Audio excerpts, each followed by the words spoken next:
जनसंवाद न्यूज, सत्य आणि विश्वासाची बातमी। लोकसभा निवडणुकीत दोस्ती का गठबंधन म्हणत कलानी गटाने शिवसेनेचे उमेदवार खासदार श्रीकांत शिंदे यांना दिलेला पाठिंबा हा केवळ निवडणुकीपुरताच मर्यादित राहणार असल्याचं बोललं जात होतं।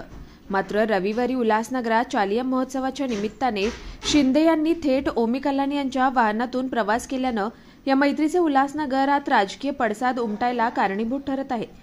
हा प्रवास केवळ एका कार्यक्रमापुरता मर्यादित होता की आगामी पालिका निवडणुकीच्या पार्श्वभूमीवर नव्या समीकरणांची नांदी होती, याबाबत राजकीय वर्तुळात चर्चा सुरू आहे। तर भाजपामध्ये यामुळे अस्वस्थता वाढल्याचं बोललं जात आहे। ओमी कलानी यांच्या नेतृत्वाखालील गटाने काही वर्षांपूर्वी भाजपाला साथ देत उल्हासनगर महापालिकेवर सत्ता मिळवली होती। मात्र 2.5 वर्षातच भाजपासोबतचे संबंध ताणले गेले। त्यानंतर कलानी गटाने बंडखोरी करत पुन्हा शिवसेनेने सोबत युती केल्यानं महापौरपद शिवसेनेला मिळालं। तसंच लोकसभा निवडणुकीतही कलानी गटाने शिंदे यांना पाठिंबा दिला। त्यानंतर आता पालिका निवडणुकीच्या आधी वाढत्या मैत्रीमुळे भाजपामध्ये अस्वस्थता निर्माण झाली आहे।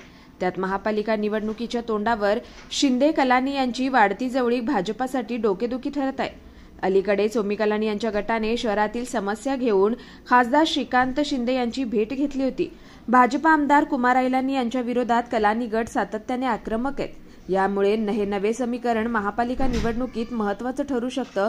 तर कलानी गट शिंदे गटात सोबत केला तर भाजपाला ते महागात पडू शकतं।